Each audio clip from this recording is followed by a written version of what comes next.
Nootropic drugs and artillery batteries not included. No rules, no rules, no taboo topics, no taboo topics, no fear of doom, no fear of doom. We are American Freedom Radio, American Freedom Radio.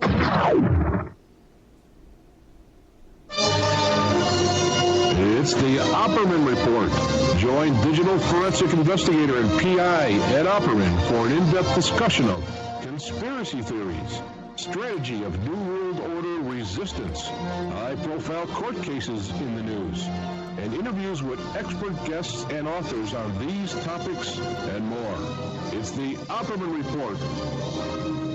And now, here is investigator Ed Opperman. Okay, welcome to the Opperman Report. I am your host, private investigator Ed Opperman, and this show is brought to you today by a GoFundMe. I got a friend of mine, Faith Stockwell, and her GoFundMe is 2B97RQC. But if you just Google GoFundMe, Faith Stockwell, it should pop right up. Faith is a longtime friend of mine, and she's trying to get an apartment with her and her daughter. Just about 8 years ago, almost to the day, she suffered a great tragedy in her life, and it's taken her a long time to overcome this. And they have an opportunity right now to get an apartment for her and her little 5-year-old daughter. So that's what we're doing today. We're sponsoring Faith Stockwell GoFundMe account, and you can find that on my Facebook page. Also, too, guys, don't forget the OppermanReport.com. You can go there. We have a special members section where people can go and subscribe. We have additional content that's available only to members. We updated that just today with the interview I did with Don Crutchfield, who's a private investigator who investigated the case of the missing screenwriter, which is the same story as The Writer with No Hands, that we just did that show last night with, with Pierce Redmond and Tom Secker. So you check that out at OppermanReport.com. Also, too, we put up some new documents. We put up the latest Donald Trump lawsuit documents with this case, with this Jane Doe. So we have those original documents there involving this lawsuit that was filed in federal court in New York. Okay, today we got a big show. We have with us today, I believe, Dr. Delmar Bergen, who is the retired director of the nuclear weapons program at Los Alamos National Laboratory. So this is one of the original guys who worked on the Manhattan Project. I believe he's in charge over there. We also have a researcher with us, Carter Heydrich, who wrote this book from our friends over there at Trying Day. It's called Critical Mass, How Nazi Germany Surrendered Enriched Uranium for United States Atomic Bomb. So this is they've done some investigative work here, and they've come up with some breaking conclusions here. Carter Heydrich, are you there? I'm here. Thank you. It's good to be on your show. Thank you. This is a very interesting topic. So give us an idea. What is going on here? No. First, tell us about yourself. Well, who is Carter Heydrich? Carter Heydrich is a guy who's been in the business world for a long time, and somewhere in the process started out in film and video. And as I went along, came across a producer I worked with, came across an idea for what he wanted to make a movie about, and an old German gentleman who had actually fought for the Nazis in Stalingrad and elsewhere had come up with some really interesting documentation, only a few little kind of shreds of documentation saying that the Germans had atomic bombs, equipment or components, and that they surrendered it to the U.S. and he wanted to make a movie about it. And my response was, well, you're talking about really recent history and probably one of the most highly documented pieces of history, probably the most highly documented piece of history in the world because it was so technical. I don't think you're right. I don't think you're going to change the history, but where there's smoke, there may not be fire, but you ought to check. So I told him, I'll take a look, and if there's anything serious, we ought to make a book out of it, not a movie, because it needs to be put up for critical review. And so that's what we did. The long and short is I spent, this process started over 25 years ago. and I spent 10 years researching and writing it, spent a small fortune of my own money doing it, and found some pretty significant stuff. Not far into it, I began to realize that he was right. There was real evidence, solid evidence, that enriched uranium as well as other components were surrendered to the United States Manhattan Project at the end of the war, and that those components were brought into the Manhattan Project to make, I believe, both the uranium bomb and which was dropped on Hiroshima, and the plutonium bomb that was dropped on Nagasaki. Amazing. Now, let me ask you a couple of questions. How old are you? I'm 61. 61 years old, and you've been working on this for 25 years. Yes, sir. Now, it's like this has been your life's work. This is like your life's mission to prove this. It became so. It wasn't actually anything I dreamed of doing, and in fact, I tried to kind of when I originally realized how deep and involved it was going to be. My brother's got a master's degree in history, and so I talked to him and tried to find some other place to go with it. A professor, somebody to pick it up. And they all kind of had the original reaction that I did. It's like, no way, it can't be right. And so nobody would ever really pick it up, and so I felt the responsibility to do it. It was never anything I dreamed of doing, and people would ask me. A lot of people ask me over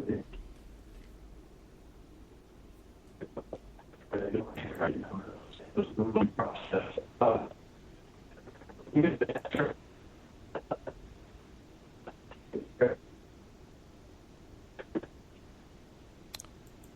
Carter, I think we're losing you. Are you talking into the mic? Yeah, I'm sorry. You losing me? Yeah, now you're good. Now you're good. Is that better? Okay. Yeah. Sorry about that. That's okay. So, okay. So they asked the question of Nicolas Cage in National Treasure, why are you doing this? And his response was, if you know something's wrong and you have the ability to fix it, you have the responsibility to fix it. And that nailed it on the head for me, and that's been my answer ever since. Yeah, tell me about it. That's why I do this show, you know. I'm trying to get the information out there. You know, try to help people understand. It's not always, it's not always yeah, you don't always get the help you want, but you have a responsibility to do it. History is important. That is so true. Okay, Dr. Bergen, tell us, who is Dr. Bergen? Tell us. Well, he's a retired fellow physicist right now and have been for 20 years, as a matter of fact. My career was at the Los Alamos National Laboratory, and I want to make sure you didn't overstate the case of who I was. I was the director of just the nuclear weapon part of the program at Los Alamos. So I'm the director, for a few years, I was director of the nuclear weapons program at Los Alamos. Oh, is that all? Okay. And, are you kidding me? Yeah. He's pretty humble. Well, it was a very interesting time. You invoked the name Manhattan Project in the opening preamble. That post dates me by about a decade. I did not join the laboratory until 1957, and worked there then until I retired in 1991. So the activities associated with his book are stuff that I read about and didn't directly live through as a physicist during the period of time that the U-233, which is basically the primary subject in my mind of the book that we're talking about this evening. At any rate, I got acquainted with Carter Heydrich during his efforts early on. He said it goes back 25 years. Carter, I'm not sure how long I go back, but I'm guessing it's more like 10 years, isn't it? It's actually closer to 15 or 17, I think, Dr. Bergen. Time does fly by. But at any rate, he was hard at work on it and had a book ready to roll by the time I got acquainted with him. But nevertheless, it's an intriguing subject, and my efforts involved primarily looking over his shoulder at the scientific portions of his book to make sure they were well spelled out. Well, So that's pretty much it. I retired into Texas, and I spend my time around the house, out playing golf, just enjoying life. God's been awfully good to me. okay, Dr. Bergen's in Texas. Mr. Heydrich, where are you located? I'm also in Texas. Okay. I live we both live a little bit outside of Houston, but in different communities. Okay, great. So, Dr. Bergen, let me ask you this. And when you were the director there at the Nuclear Weapons Program at Los Alamos, what were your daily activities? What kind of stuff would you do when you showed up at work?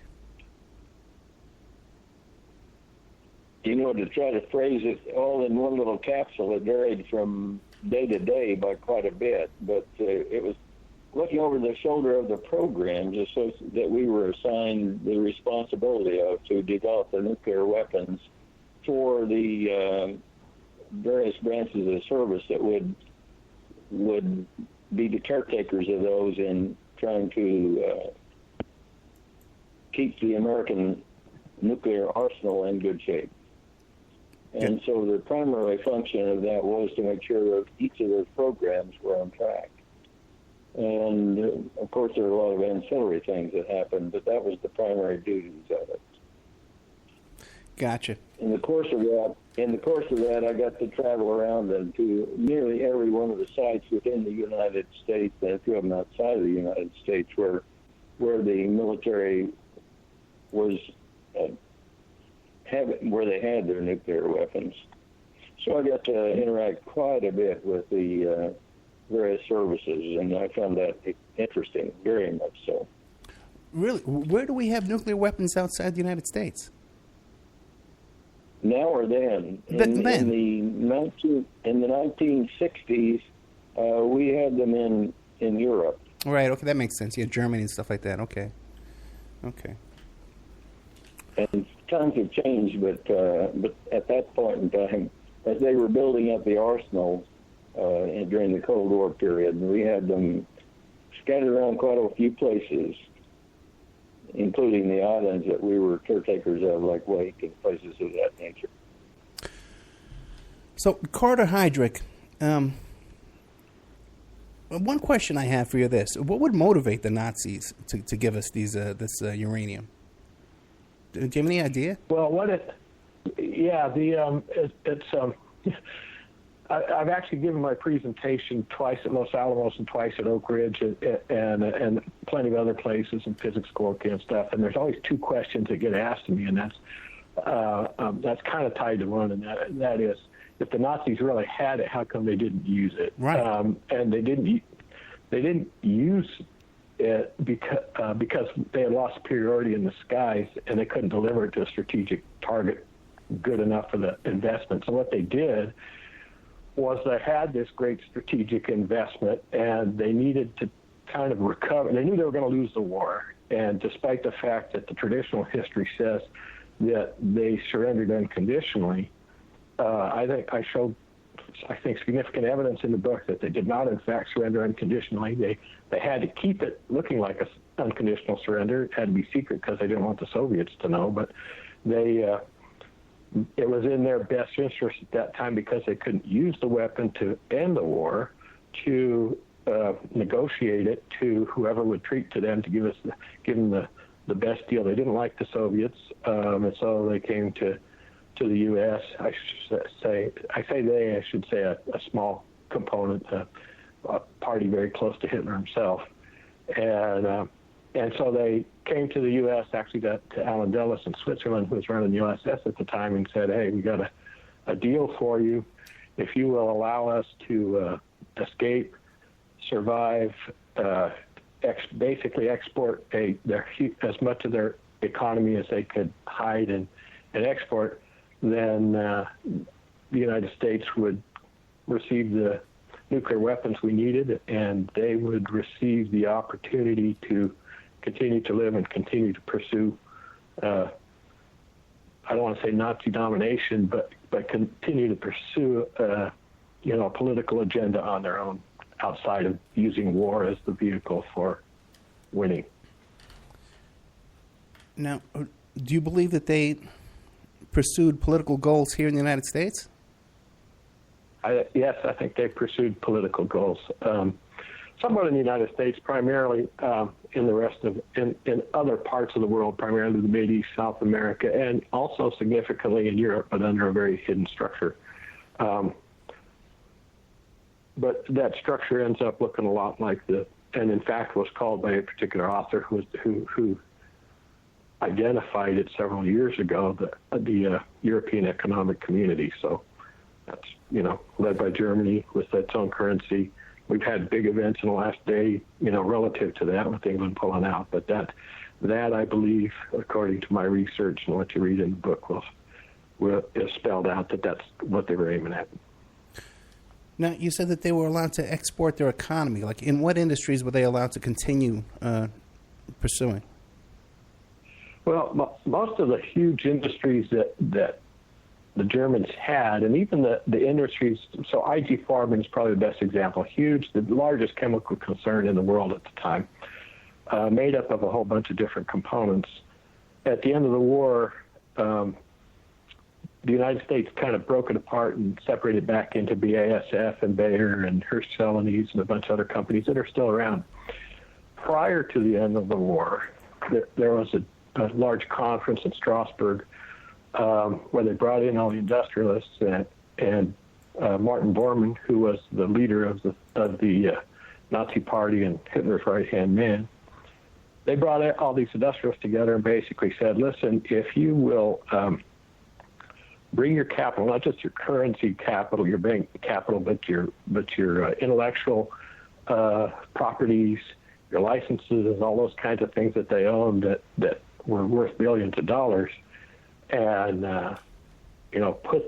roll them into these funds. And Martin Bormann established at least 750 corporations, and roll them all into these corporations that then he could access from different areas around the world.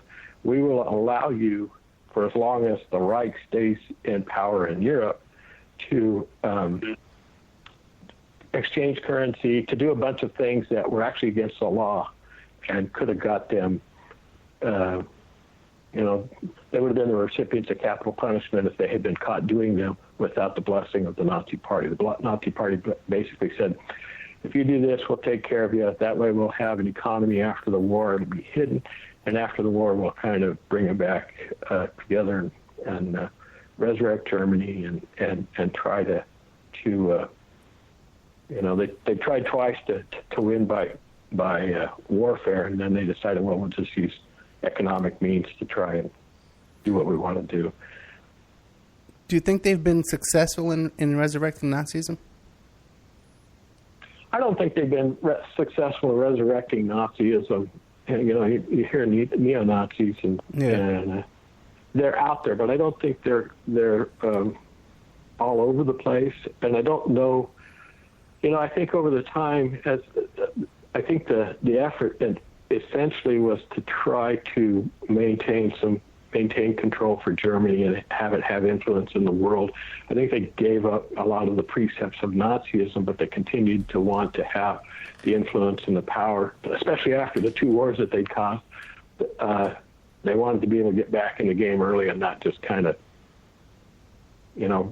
have the reparations that they had after World War I, after World War II, and just destroy their nation. So.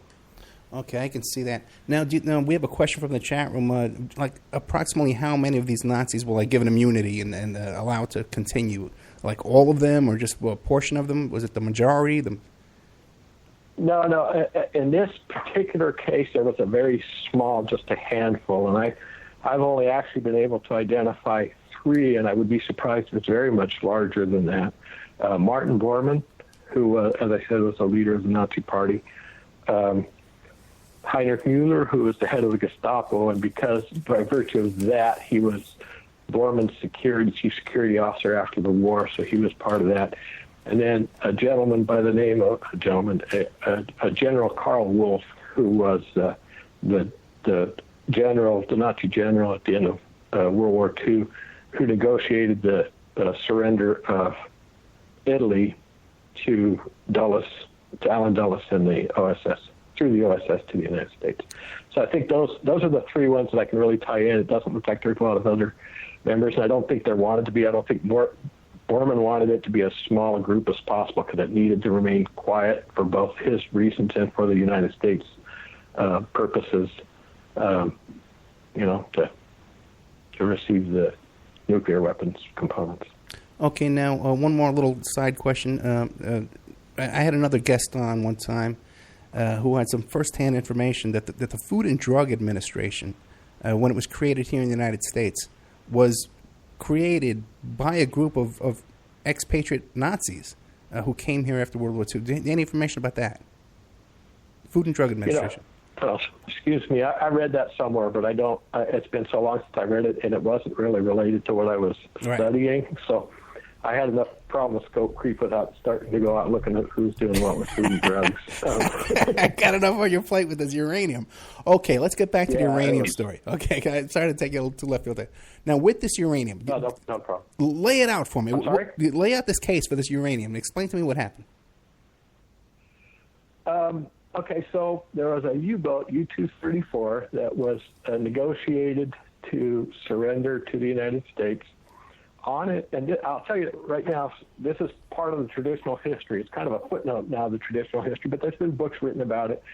And so everything I'm going to tell you up until I say, okay, now we're going to leave the traditional history, you can read in books and talk to people who know about it, and they'll say, yeah, that's what happened. Okay, perfect. So this U-boat, U-234, left Germany. It was a giant U-boat. It was 3 times the size of the average U-boat. It was full of all kinds of the Nazis' top technology, not only enriched uranium, but infrared fuses, plans and components for the V2 intercontinental, what turned out to be the intercontinental ballistic missile model, a Henschel 130 stratosphere plane, which could fly very high in the stratosphere, pressurized cockpit and its components, fully disassembled, not fully disassembled, a component disassembled Messerschmitt 262, which was the first jet fighter and the first jet fighter used in combat, and the only jet fighter used in World War II. They were all on this U-boat, as well as the crew and another 12 passengers, which included 2 Japanese officers who surrendered when they realized it was going to get surrendered. They didn't surrender. They committed suicide when they realized the boat was going to get surrendered to America, and they were going to fail in their mission. There was a very interesting scientist, a mysterious scientist named Heinz Schlicker, who was there. Anyway, so all of this stuff was on the U-boat. It's too long and involved to go through all the details of its surrender, but suffice it to say that it's very obvious that the captain intentionally surrendered to the United States, and the United States intentionally blocked radio waves from Canada and stuff to make sure that the U-boat was only surrendered to the United States. And the uranium was, for the longest time, the traditional history said the uranium, there's 560 kilograms of uranium oxide on the U-boat. That's in the traditional history. But the traditional history says that uranium was just natural uranium, and that originally it said the uranium didn't go into the Manhattan Project. But as my research came out over the course of years, that history has changed a little bit. And General Lonsdale, who is the late General Lonsdale, he passed away a few years ago, but he in an interview said, his first interview, he said, no, we never saw that. We don't know where it went. And then later he said, yeah, we saw it. And of course we grabbed it, but he still denied that it went into the bomb. And the traditional history said it came in too late to go into the bomb. The big story about that uranium is when I saw the documentation around how it was stowed, I thought, I don't know a lot about uranium, but this is not natural uranium. This is something that's a little more sensitive, and I think it's enriched, and I need to find somebody who can help me, and that's how Dr. Bergen got involved. And from this point, it'd probably be good to have him cover why it's, he's pretty confident it's enriched uranium and not natural. Right before we get to that, though, you mentioned real quick that they intentionally surrendered to the United States. Who else could they have surrendered to? Russia, England? What was the fear?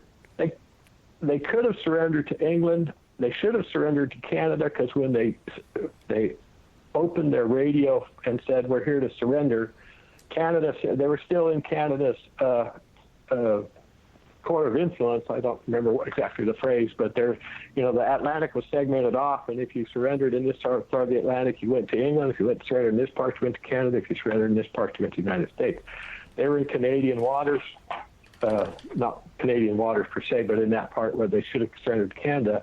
They opened on an open mic. They said, "We're here to surrender." Canada said, "Okay, come turn yourself into Nova Scotia, to Halifax, Nova Scotia." And right off the bat, the captain started doing a bunch of kind of devious kind of things that are all covered in the book. And the United States started blocking their radio messages, got close enough with the USS Sutton to use not semaphore, but Morse code using lights to give them instructions after that, and ordered them not to respond to Canada, to only surrender to them, and that's what happened. Wow, can you imagine how history would have changed if Canada had gotten a hold of all that stuff?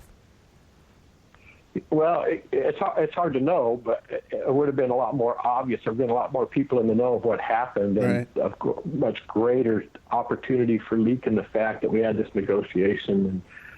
And, I think it just made it a whole lot dirtier and more difficult. Not dirtier, a whole lot more difficult to deal with. I want to say right here, it's not, Winston Churchill said it right when he said, the secret in war has to be protected with a bodyguard of lies. I don't, there was good reasons for keeping it a secret and to handle things the way they did. But we're 70 years later, now it's time to kind of open the books and look at it and say, okay, were they good enough? Is that really how it should have been done? Gotcha. Now, Dr. Bergen, in your expertise, what makes you so convinced that this was enriched uranium?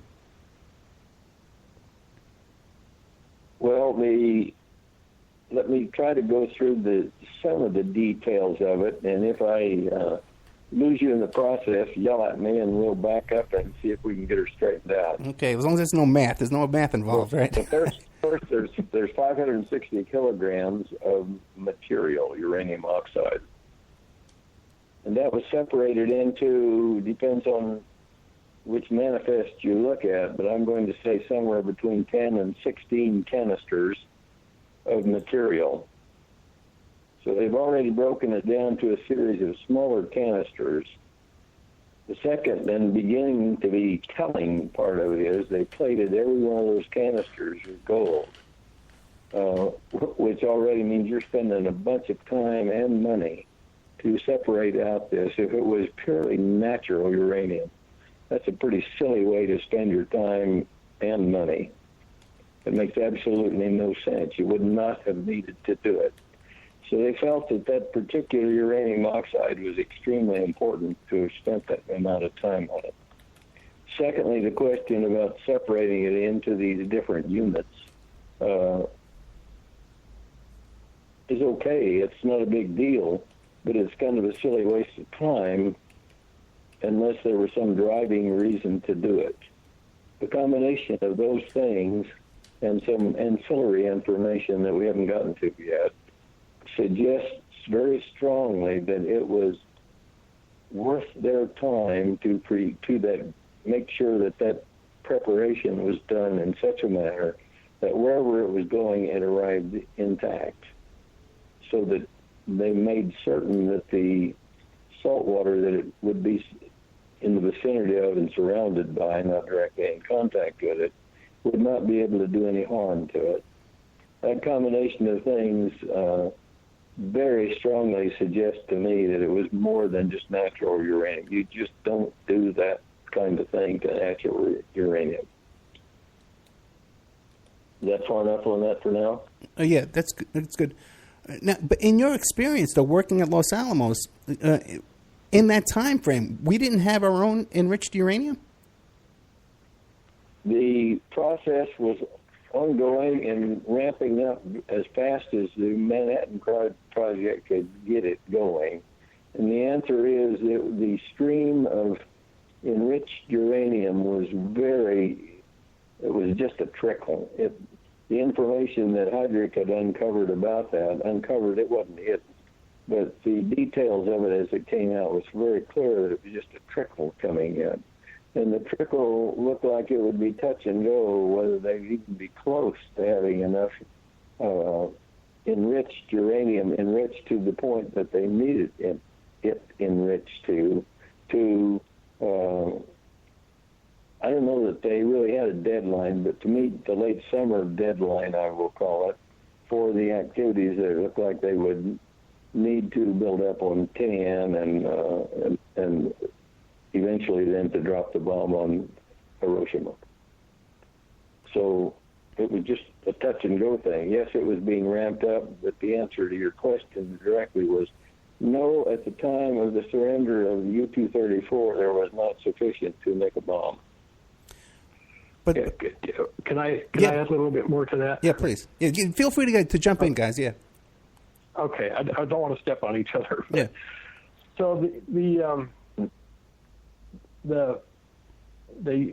Manhattan Project was successful in enriching uranium, and as Dr. Bergen said, it was going along, and it was a trickle, probably a little more than a trickle, but it's still, they were successful, and they would have had enough enriched uranium for a bomb, but it wouldn't, for a uranium bomb, but it wouldn't have been ready by my calculations until late November. I figured it out to November 28th would have been the earliest they could have had a bomb as described with the amount of enriched uranium that was used in the bomb.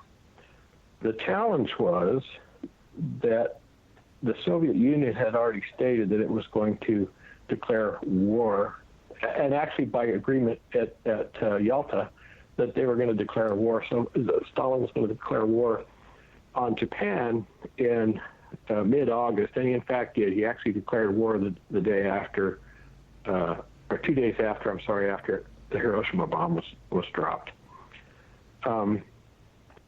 The challenge the American war planners had was we were still straggling across the Pacific. Our strategy there was, instead of fighting the Japanese in their stronghold points like Singapore and Hong Kong and all the places that they'd captured on the Asia-Pacific Rim, our strategy was, well, let's island hop back across, get close to Honshu, the main island, and then we'll attack and overcome the main island and win the war that way. And it was a good strategy in terms of keeping cost of lives and materials low, comparatively low. It's still expensive, but way less than it would have been, and far more successful than we probably would have been going the other way. The challenge was, the war planners had, was once Stalin was in the war with Japan, he already had a million man army on the border with Manchuria, and within 2 weeks had already taken that whole area over, and was already in the process. And his plan was to ship his other 3 million men in Europe. Well, most of them, they had to leave some to occupy, but most of them would go back across to the Pacific Ocean, and it's just a few hundred miles to jump the Sea of Japan there and overtake Honshu. So if you think about what the outcome of that would have been had he done it, we don't know what he would have done, but the war planners had to look at, okay, he could do this, why would he not do it? And there's no good reasons why he wouldn't do it, other than he said he would play nice, but would he have really? If he had done that, think about this. He would have overtaken Japan and all its holdings. So fundamentally, the Soviet Union would have had not only Eastern Europe, but the whole Asia-Pacific Rim, minus the Philippines, essentially, which we had won back prior to that. And that would have been prior to us having used a bomb, so there would have been no nuclear deterrent. And the Cold War could have been a very different place, and it's not unrealistic to think, from this perspective, looking back, we think, well, it was pretty well a done deal, from D-Day on, but it wasn't. And it could have been a very different world we lived in if U-234 hadn't been surrendered and things hadn't gone the way they went. Meaning that the Russians would have the Asian Pacific. They would have had a huge part of that. They would have been able to take over. Yeah. All the the resources and the businesses and everything that entails would have been in their hands, and the power, the superpower, I think, in the world at that point would have been them, not us, because they'd have had so much more. Okay. Now, eventually we'd have had a nuclear bomb, and they would have too, and what would the outcome of that have been, Oh boy, I tell you, when you think about it, it was really touch and go, you know. But I'm a little, I'm not clear on this business of there was 560 kilograms on this U-234, this U-boat, right? But now that doesn't seem like a lot to me. Now, how much did we have at that time that we needed this little 560 kilograms? What does it take to put in a bomb? How many kilograms? Well, the critical mass calculated to be at 15 kilograms, but when they got to 15 kilograms, they realized due to contaminants it wasn't going to be the explosion that they needed for the strategic investment they made. So they told them, and actually at the time, between the day that President Roosevelt died and the day of his funeral, a scientist by the name of Leo Szilard went to Oppenheimer and said, listen, we've got critical mass now, but it's not enough. We need 3 times critical mass. And so the figure that is put out there by two or three different places is the critical mass. The size of the bomb was roughly 3 times critical mass, so somewhere in the 45 to 50 kilogram area. Okay, 45 to 50, and okay, but the uranium that we had wasn't as good as the Russians. Theirs was better. It was less contaminants. You're saying? But the Germans? The Germans, yeah. No, they just had more. You know, we don't know. I think Dr. Bergen kind of suggested it, but we don't know exactly what it. May I step in for a moment? Yeah. Sure. He used the word contaminant. The way nature builds the uranium in the deposits that we have is primarily it's going to have about 0.6% uranium-235, which was the material that you really wanted to use in the devices. And so now the problem is to get the 1.6% up to a workable number. The number we were shooting for was over 90% enriched in uranium-235. Now, there could be other contaminants. They're primarily the contaminants are just the other uranium, if you want to call them a contaminant. But they're just a mix of the various isotopes of the uranium. The only one we really were after was the uranium-235. And the 560 kilograms, if that was all uranium-235, that's a huge amount. From what he was already telling you, that would make enough. That's enough to make 10 right. of the Hiroshima-type bombs. So, if it was enriched to the full 100%, that's a huge, huge amount. The cost in those days to get that amount would have been even in those days would have been in the billions of dollars. In today's money, that would be so far beyond that. It's just silly to even talk about.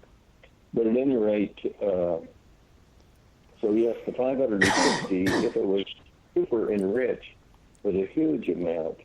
It is highly doubtful that it was enriched to anywhere near that amount.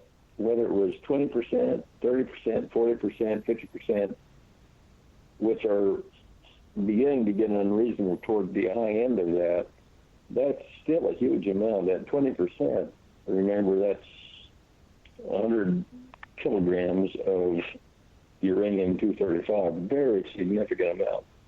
What makes sense is to think in terms of the amount you need for a bomb.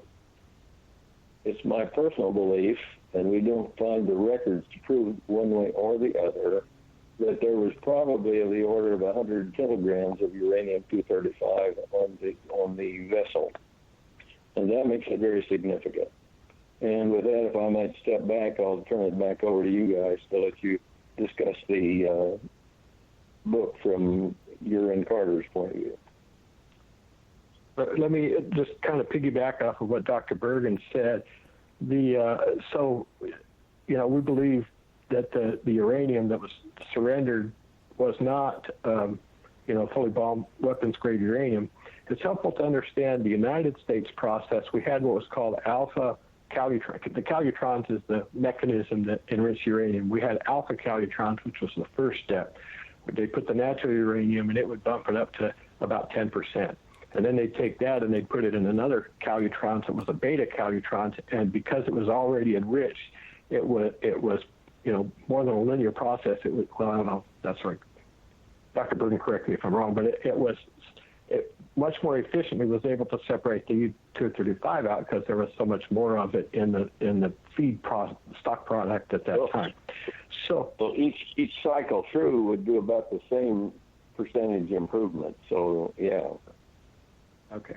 So once you've got like 5 or 10%, you said 10% of the base material doing that, the next cycle through is going to jack that up to what I would call weapons grade. Yeah, and that's essentially what we understand happened in our own process. And so it's not hard for me to believe, and in fact, the records, I have the output records of the calutrons, and you can see a few weeks after U-234 was surrendered. Number one, I can track the uranium into the Manhattan Project, and then you can see the numbers, the enriched uranium, the spike about 3 weeks after the U-boat was surrendered. Now it's I had another thought and I lost it. Sorry. Well, because you're saying that Anyway, that all these amounts of uranium that we had at this time, this is public record where you can look up records and research this. It's a lot. It's not top secret. I'm glad you said that because that's what it reminded me what I wanted to say as I was talking. When I was doing this research, anybody can go into the archives and you can try and get any document out. And sometimes they'll say, no, you can't because of Freedom of Information. You need to file a Freedom of Information Act, which I did, and that was kind of a waste of time and money. But when I went to I won't say all, but the production records of Oak Ridge are actually stored at the archive, the Southeast Regional Archives in East Point, Georgia, which is just outside of Atlanta. I went there to pull all the records that I could, expecting that I'd get in there and see a bunch of records that a bunch of other people had already pulled. When I went in there and pulled the index cards and pulled the boxes that I wanted, I had them pull 38 boxes. Only 4 of the boxes had their confidential classification seals broken. The other 34 were not, had never been opened. They had never been unsealed. Even though they were declassified, nobody had ever broken. So no researcher had ever been in there before, and that's where I found these records there, the actual production records of the U-235, the enrichment, and nobody had seen them before since they got sealed up. I was the first one. Okay, that's amazing in itself. A little bit off topic again, but I'm just curious. I'm sorry. Now, the Russians at this time, they had their own nuclear program, right? What kind of estimate of how much of this enriched uranium did they have? Do we know? That's very interesting. If I may jump in, that's a very interesting part of the story. The answer is they were far and away from having as good a system at that point in time as we had. So we were way ahead of them. I'm sorry, again, I didn't hear you. Yeah, we were way ahead of the Russians. We were way ahead of the Russians with regard to separation techniques. Okay, but yet the Nazis were equally way ahead of us. Yes. Well, that's the mystery. Yeah. The evidence in the regular textbooks is negative. They were not ahead of us; they were behind us, and we don't think that's. Having looked at the details of it, it looks like that is a really questionable thought. I would like to see that unscrambled over time. And I think Carter's efforts in that regard shed more light on it than we've seen in 40 years. Yeah, so the answer is we don't really know the answer to that. I personally suspect they were ahead of us. Frightening, when you think about it. My research shows, and it's hard to, like Dr. Bergen said, it's hard to kind of nail down how far ahead of us they were and some of the specifics, but there's plenty of evidence to indicate. There was a man by the name of, he's a baron, his name was Manfred von Ardenne. He was a genius, and he and another scientist, Nazi scientist, I won't call him a Nazi, he was a German scientist, named Fritz Hautermans, had a laboratory. Ardenne had his own laboratory. It was funded by the German Postal Service, actually, whose head was a physicist and a mathematician, a guy named Richard Arnesorg. Anyways, so Ardena had his own lab, and from what we can tell from the research, that his ionization source, which is the key component of the enrichment, this particular kind of enrichment, was, from what we can tell, it looks like it was about 4 times more efficient than the ionization source of the calutrons that we used in the Manhattan Project. And there's all kinds of the Nazis, for one thing, had a bunch of different programs. Many of them were in the military and didn't really see the light of day, and those are the ones you hear about that were failures. The one program that kind of modeled more of the Manhattan Project, where it was handled more by civilian scientists who were freer and more, and also funded much better through the post office, was Ardena's program. And by the way, Ardena's laboratory was visited on multiple occasions by Adolf Hitler himself over the course of time, which would indicate to you a couple of things. Number one, that it was important and that it was successful. He kept going back to see what progress was. You know, the traditional history says that Heisenberg was the man, and he failed. But Ardena, what's interesting about this, and kind of telling too, is Ardena was in Berlin, and the Russians captured Berlin, and they got Ardena. And in 1959, they had their first uranium bomb, and Ardena was given a medal award. Dr. Bergen probably can tell you what it is, I think, but he's known as the father of the Soviet atomic bomb. We think that's pretty telling. Now, this character is worth looking up if you'd care to do it. Manfred von Ardenne, that's the way I pronounce it. Ardenne, Manfred von Ardenne. And as he said, he was captured by the Russians. A very interesting thing.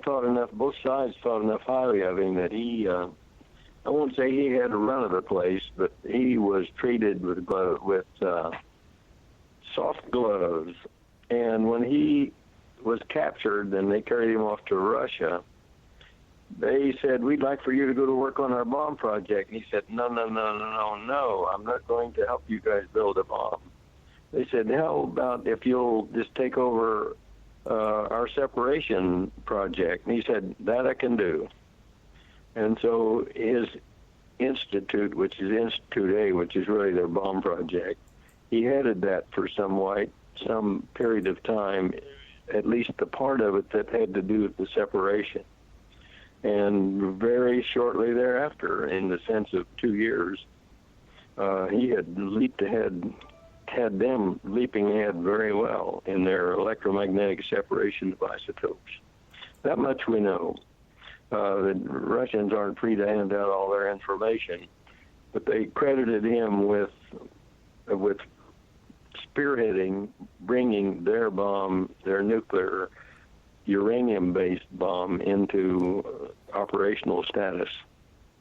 Whether he wanted to build it or not, it sure worked to their advantage. I think that's enough on that particular subject, unless you want to probe in some areas of it. Well, one question I have is, what about our side? Did we take any Nazis in? Maybe they were unwilling, and we kind of had to convince them to help us out, or they were all willing? Well, we got to a degree our fair share. We didn't get some of the key ones, but certainly they contributed to the next phases of the military operation. Weaponeering within the United States. Of course, you know the history of the Redstone Arsenal and how that was based on German scientists' efforts. No, I don't. The audience probably doesn't either. Can you give us a little history on that? Well, the father of the V2 was captured, and he came to America along with several of the V2s, and that was the basis for the Redstone missile, as a matter of fact. But our first real entry into solid rocket of any significant value was through the German scientists. That was Werner von Braun. Von Braun was the head of that operation, and he was a key element in our leap ahead in that area. So to say that we didn't get part of the spoils, we got a lot of them, and we did make good use of them. But this particular character who had the credentials for doing the separation, we didn't do so well in that particular area. We were left to our own, and as you know, it worked out okay for us in the long run. But at that point in time, there were just a lot of things happening month by month during that particular year, 1945. The United States actually established a program called Operation Paperclip, and its main objective was to collect all of the German scientists that had any significant military value and even some commercial value, and bring them in and figure out what they could do and plug them into our programs. And Werner von Braun was one of them. There were several others, including Heinz Schlicke, who was the scientist on U-234. He went into Operation Paperclip also. You know, when you hear about Operation Paperclip, though, it's usually referred just to the NASA and the space program. Well, it usually is, because that's where the space scientists, von Braun and his crew, were the most successful and the most obvious. They went into a very public part of the discourse, you know, with NASA and getting to the moon and all that stuff. So they're the obvious kind of poster boys, but there's a whole bunch of other ones that came in and did other stuff as well. Now, part of your theory here that you're basing your theory on, the evidence you've uncovered, is about Auschwitz, that there was a high use of electricity at Auschwitz? Yeah, so the traditional history has said that the Germans were unsuccessful with an atomic bomb, basically because Heisenberg was unsuccessful, and this other piece was around the enriched uranium was hidden. And there was good reasons for that. We won't go into them right now, but it was hidden. And part of that was hiding at an enrichment facility. It's part of the traditional history that I.G. Farben, the top chemical company in Germany, established a synthetic oil. There was a synthetic fuel, but also a synthetic oil plant near Auschwitz. And the synthetic rubber, there's a synthetic rubber, and synthetic oil. The synthetic rubber plant, the type of rubber is called Buna, and a German company had developed Buna and had 4 Buna plants operating by the time they got to this point of the war. The traditional history says that this synthetic Buna plant was under construction for 4 years. It used more electricity than the entire city of Berlin, which at the time was the 8th largest city in the world, and it used 900 million Reichsmarks was what its cost was. But it never. The traditional history says that's all part of the traditional history, and it says it never actually created any synthetic rubber, no Buna. Well, if it's sucking under that much power, it was doing something. There was something operational in that. And I've talked to at least 2 kind of world-class Buna experts, and they both say, and it's in the book, it's in detail in the book, they both say, based on that information, it was not a Buna plant. Neither one of them can conceive of it being a Buna plant. But the amount of dollars, 900 million Reichsmarks, calculates out to 10 million more than we spent on our uranium bomb projects, which is not. We're talking a difference between $240 million, $250 million. That's 1945 dollars. So, and when you compare that to the Germans' rocket program, the rocket program was half of that, and it was, theoretically cutting-edge technology too. The electricity consumption, Dr. Bergen can talk more to this, but the electricity consumption was inconceivable for Buna, but right on lines for enriching uranium as well. Yeah, well, I'm just an ignorant little old farm boy, but when you're pouring that amount of electricity into a project, you're going to get a product out of it. They got zipped in the way of Buna. So that's pretty silly when they had other avenues where they could do it. Secondly, strangely enough, this character that we were talking about earlier that ended up in Russian hands, Manfred von Arding, was associated with that plant, which I'll refer to as the Auschwitz plant, the Buna plant. Now, that's pretty strange if you're going to crank out rubber if you're using an isotope separation. Genius for that, don't you think? Very interesting. Okay, so we know this Ardeen guy was down there at Auschwitz. We know he was associated with it. We didn't have a day-to-day account of where he was, but yes, we know he was associated with that area. There's an even closer association that's important here, and I talked a little bit a while ago about the Operation Sunrise and the surrender of Italy, and the idea that Allen Dulles negotiated with the Germans. Okay, we're taking a break, guys. We got a break coming up. We are here with Dr. Delmar Bergen and Carter Heydrich. The book is called Critical Mass. For 2 or 3 minutes, I'll be back, but I'm away from my phone for Okay.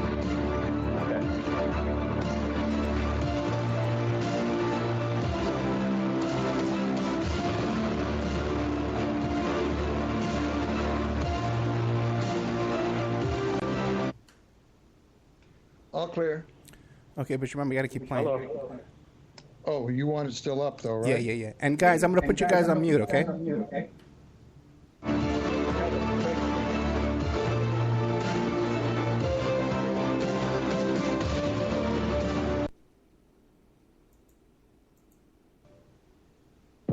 Welcome to the world's meeting place. Freedom. Oh, yes, I like it very much. Radio. You're an American institution. American Freedom Radio. Did you know there are 3 million edible food plants on Earth, and none have the nutritional value of the hemp plant? HempUSA.org offers you hemp protein powder. It does not contain chemicals or THC, is non-GMO, and is 100% gluten-free. Hemp protein powder burns fat, builds muscle, contains 53% protein, and feeds the body the nutrients it needs. Call 888-910-4367 and see what our powder, seeds, and oil can do for you. Only at HempUSA.org. HempUSA.org introduces 3 brand new detox formulations of microplant powder. Brain Fuel for depression, bipolar disorders, and stress. Total Care, anti-cancer agent that cleans the liver and organs and increases memory. Rejuvenate, invigorates and heals the body, mind, and spirit. These products are your alternative to pharmaceuticals. Call 888-910-4367 and like us on Facebook. We ship worldwide. Only at HempUSA.org. The last hour of American Freedom Radio you have been listening to is proudly sponsored in part by BigReggaeMix.com, the global healing station. Produced by Mitch Santel and executive produced by none other than Errol Brown, winner of 5 Grammy Awards and the last producer and engineer of Bob Marley. Visit us now at BigReggaeMix.com for the latest show schedule, updates, and blog postings. And don't forget to follow us on Twitter, too. BigReggaeMix.com. Everybody talking about gun control. Gotta get rid of the guns. I like guns. You got a gun, you don't have to work out. I ain't working out. I ain't jogging. You don't need no gun control. You know what you need? We need some bullet control.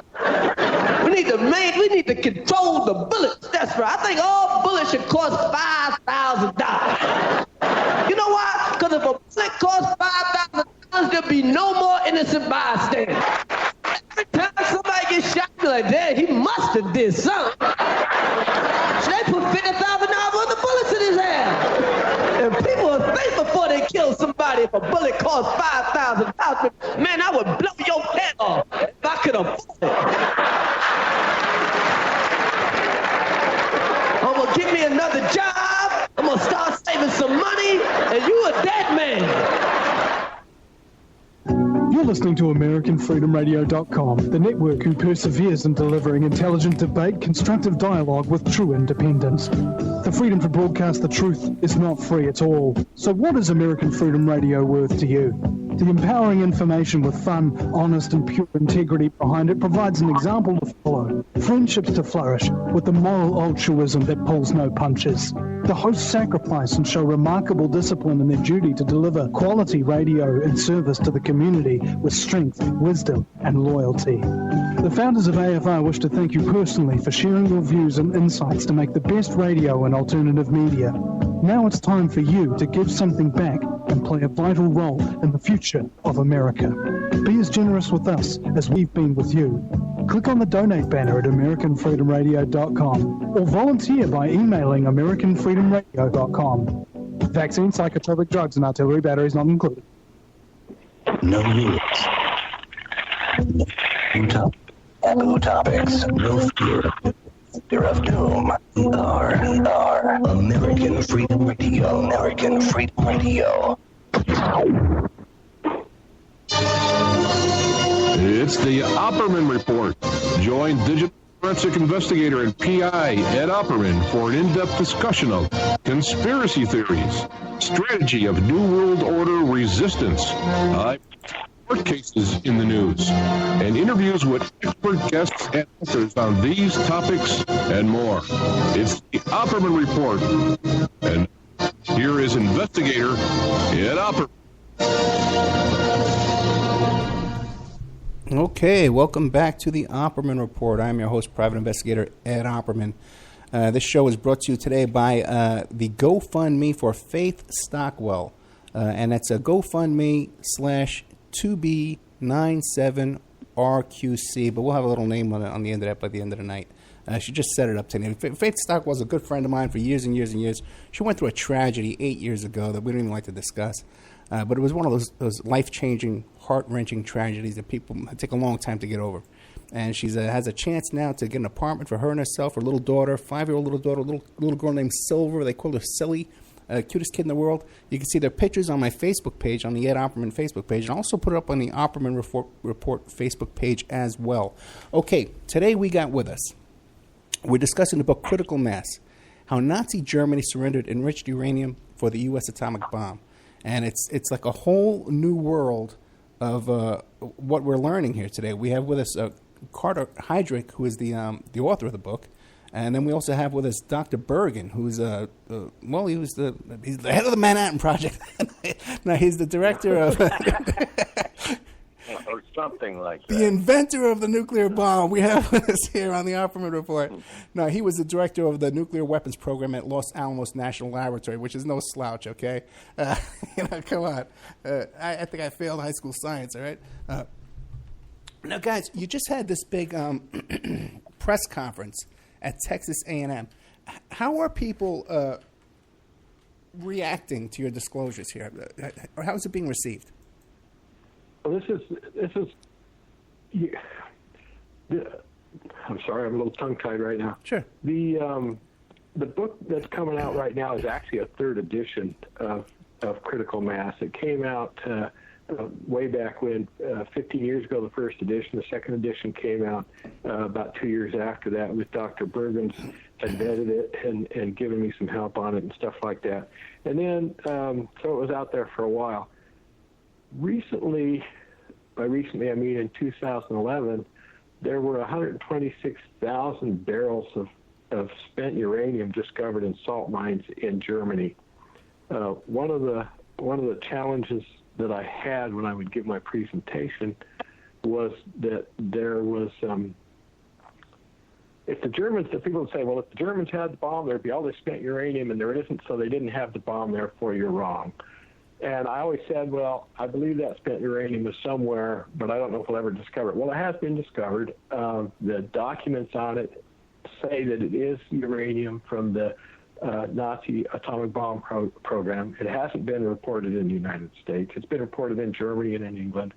But it and it's an important piece. It's a smoking gun. It's not the smoking gun that says that what I've researched and discovered is right, because you can't have that much spent uranium without having made a significant amount of enriched uranium. You got uranium on a U-boat that is, by everything that Dr. Bergen says, enriched uranium, there has to have been a place that it came from, and there has to be a place that the spent uranium is stored. So that was the purpose of the news conference, was to basically give those two events. There's spent uranium out there. There's and Dr. Bergen's basically as an expert, world-class expert, saying, "Hey, the uranium on the U-boat was enriched. It would be stupid if it was anything else." And so that was the point of the news conference, was to get these two pieces of information out there. And it's an upward battle. The historians, like I said, this is a very entrenched history. It's very important to our country. We take a lot of pride in it.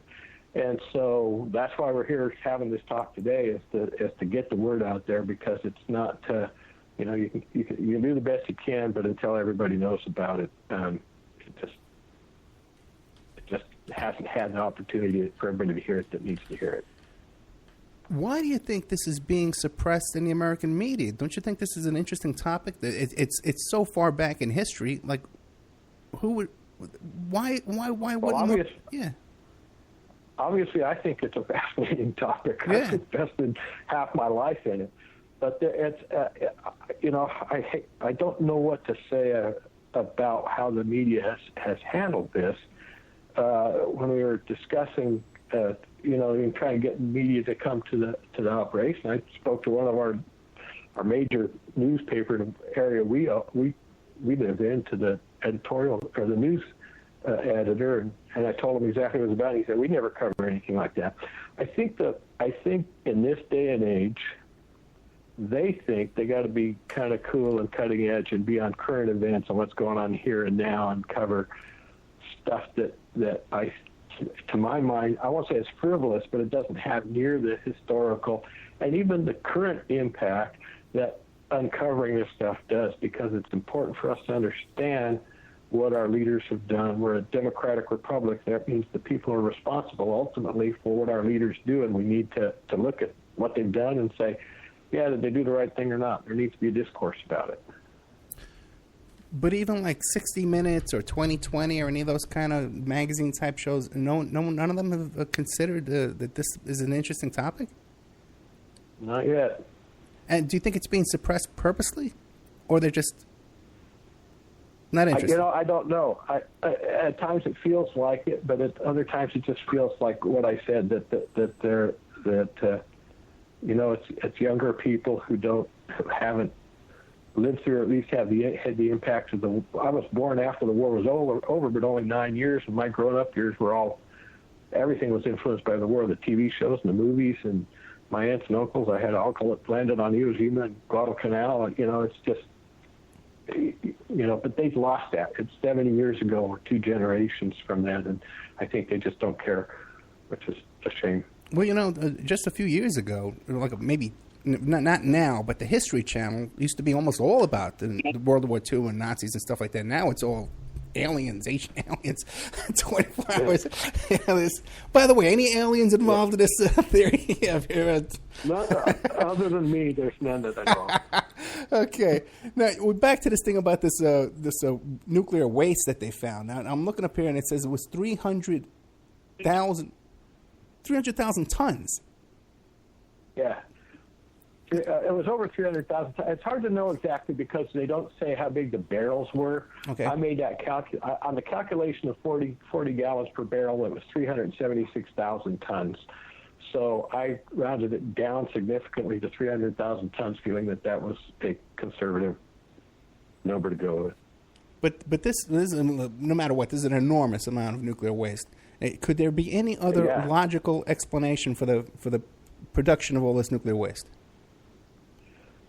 Not within the Nazi era. The historians are trying to say, well, that's a mistake. That was really uranium waste from Germany's power programs in the 60s. But they got to have some kind of excuse that it's not there. They can't comprehend, because it's not part of the traditional history, that the uranium was actually enriched by the Germans. And you're saying that this is being reported where, in the UK, and where was the other place? In Russia? Yeah, originally it was in Germany itself, and the main article there's been other articles, but the key article in Germany and most of the other discussion around it has really been around the German equivalent of Greenpeace's efforts to try and get a way to properly dispose of it. They don't want it there in the ground, but they're worried how to get it up. And so that's been the discussion, and really why it came out. But it does say they do quote a document from the ASI2, which is the German regulatory agency that controls that nuclear dump, and it says very clearly we buried spent uranium waste is what they call it. We spent uranium waste from the Nazi program, from the Nazi atomic bomb program. It says it essentially in those words. Oh, really? Okay. And this waste is actually buried in barrels in like a mine, a salt mine or something? Yeah, it's about 2,000 feet down in some kind of a town outside of Salzburg. Well, what do you... Not Salzburg, Hamburg. Well, now, what do you do about that? Is there any way to clean that up and get that out? What do you do? Well, that's what the Greenpeace guys are trying to find out. I don't know. That's that's scoping for me. I can enter in. I don't have the answer, but I can enter in. The problem is the answer is to end up in the political arena and not the scientific arena. It's one of those things where it's let the sleeping dog lie. It's there. Nobody has been terribly torn up about it. If you try to fix the problem, dig it out, take proper care of it, that means you got to get it out into the public arena, and nobody wants to touch it. You see that in America, in Nevada. We got some great sites out there for burying nuclear material of low hazard, and the governor, nobody wants to mess with it. The same, I'm sure, is true in Europe, and it may even be a sore project or a sore subject over there. I have no idea, but it's not a technical thing. I guess it's strictly politics. The politics is let that sleeping dog lie because nobody wants to touch it. Well, now, Doctor, can you think of any other explanation of why there would be this 126,000 barrels of this waste there if it wasn't a nuclear weapons program? Well, if you close a door and let things go on for a decade or so and then all of a sudden open it up and try to review it, a lot of things can happen. And in that decade or more than a decade, a lot of nuclear activity was going on. And if you hide the records of it, it's hard to know heads or tails on the thing. What drove what? My suspicion is it goes all the way back to 42, 43, 44, when they really were trying to develop the separation technique, and they started creating the hazards of the nuclear waste, and they just kept piling it up in there. And after the war was over and everything got shut down by the loss of both records and the talent involved in it, they just put it away, and they continued to use it as they developed their own nuclear reactor program, and so they just added to it. And eventually it just got to such a situation where they just shut it down completely. It's hard to know the details of it. I like the fact that your history says you know how to dig into things. Maybe you can dig it out for all of us. I don't know. It's a little over my head. I don't know about that. On the other hand, you probably didn't want to dig into some uranium residue physically. Yeah, I live in Nevada. I'm not even too crazy about being here. Getting to the bottom of this would be very interesting. Yeah, I live in Nevada. I'm not even too crazy about being near this yucca plant, this yucca mountain. Well, in my career, I've spent a lot of times under the mountains out there in the test site. And what do you think? There's nothing to worry about? Well, we did nuclear testing out there, both underground and in air for a while. And the underground shots were always done there in Nevada. Well, I shouldn't say always. We did a few outside, but the bulk of them were always right there at the test site in Nevada. And I was out there for a lot of them. And what was that like? It was just like, any job has its details. And for me, it was just a job. We did it. We did what we needed to do. We got the information we wanted, and it worked for us. So I could, you can write books about it, but that's really, it's like a day job. Well, let me ask you this: the enormity of working on these weapons, these huge weapons of mass destruction, they're probably the most horrific weapons you can imagine, on your conscience. Like how do you deal with that? How do you Well, strangely enough, I've had to address that issue at college campuses. And first of all, let me stay straight up. I'm a believer in the Lord Jesus Christ. I committed my life to follow Him when I was 20 years old, and I still do it. Me too. So how do you reconcile that? The world was a very interesting place. Did we want Russia to take over, or did we want them not to? I was a strong believer in the fact that these things were so horrible that if we had enough of them, nobody could afford to ever use them, and therefore we'd have to sit down and talk to each other. That's the gist of why I was doing what I was doing. It worked. Now in these poor guys now where we've got this pseudo-religious operation, that's a whole different deal, and I think this world is very dangerous today. Much different than during my career at Los Alamos. There was easy to think Russia or United States, and let's stay in a situation where we can't afford to start throwing nuclear weapons at each other, and we can talk our way through this thing. That was my belief then. It still is now, but today's world is scary. Yeah. So, Mr. Heydrich, what else can you tell us about, what other evidence have you come on that's convinced you that the Germans were behind this? Well, it's hard to kind of go into all the details, and I think we've covered the major evidence, that being the uranium was stowed and shipped, and the instructions for unstowing it. Where Dr. Bergen didn't share that with you, but there were instructions on how to handle it once you took it out of storage.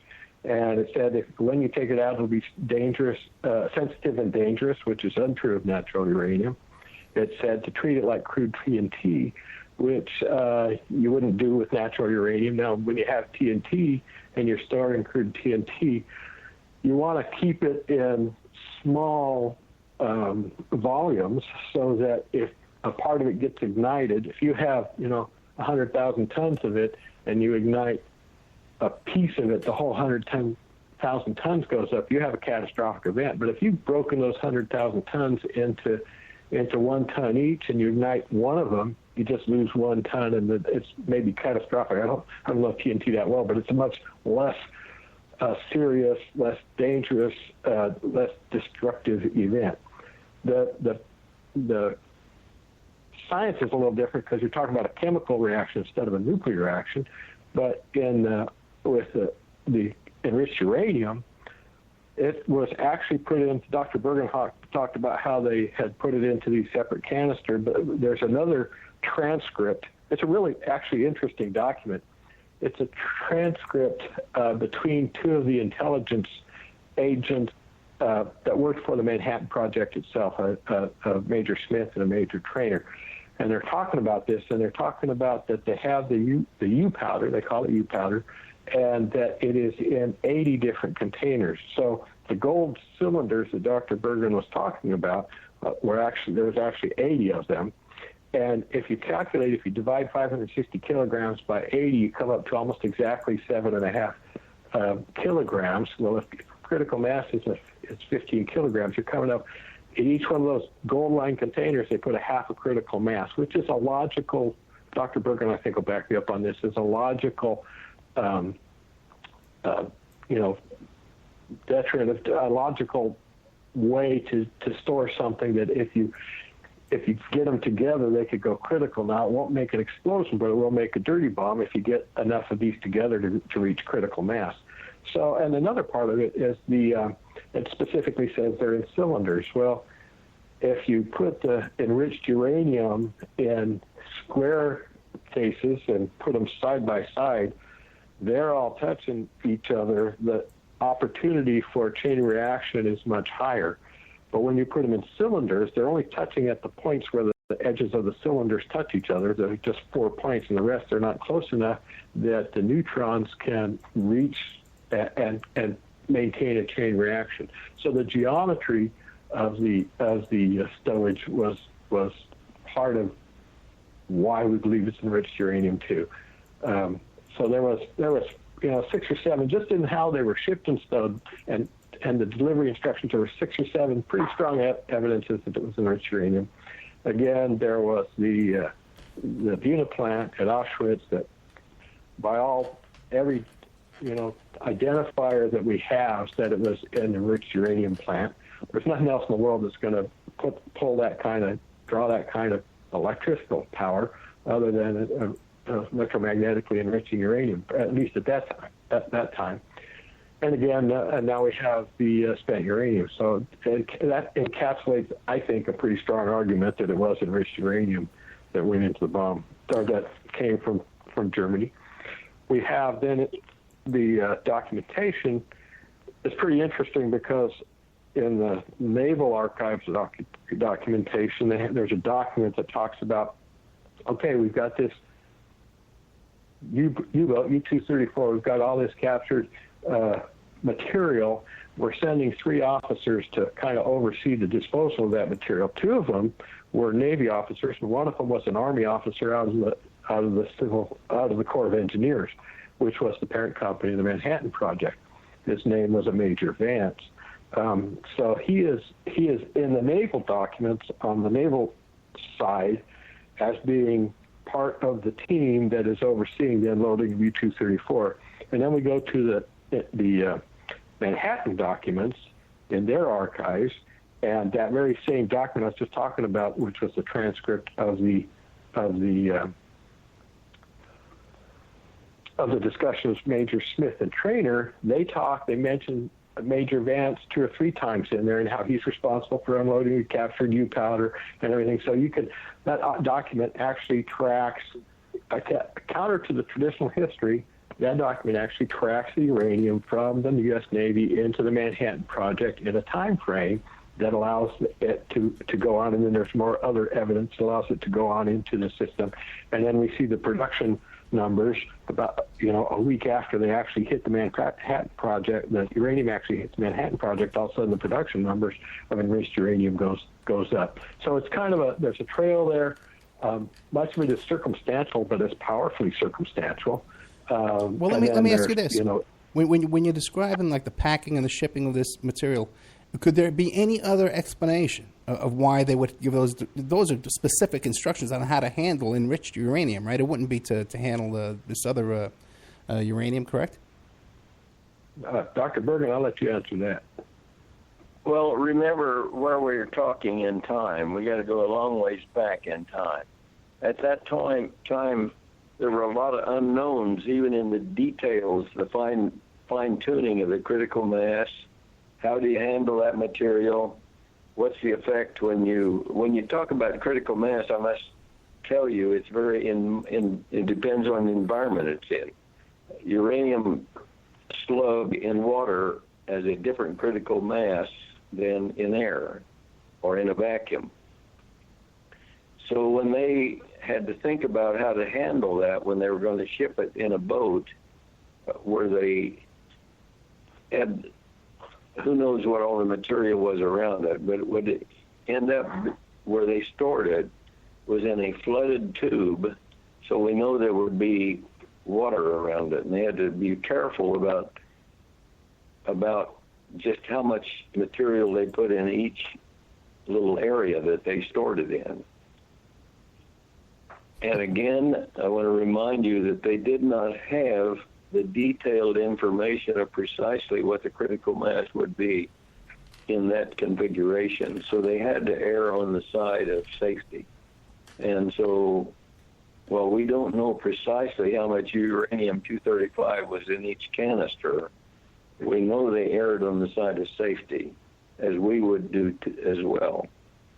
Even after all that work, go ahead, go with your interruption. I was just going to say, I think I remember us having this discussion, but so I think what you're saying as far as the water is concerned is water is actually a moderator for neutrons, would actually increase the potential for criticality. Is that correct?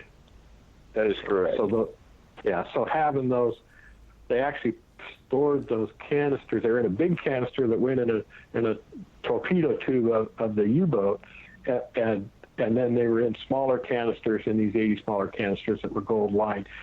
And the thing we don't know is they knew they were going to be surrounded by water. What the configuration was, which is important to them, but it is now. It just, the generalities of the thing is they were concerned about it enough that they split it up into smaller parts. There's no question about that.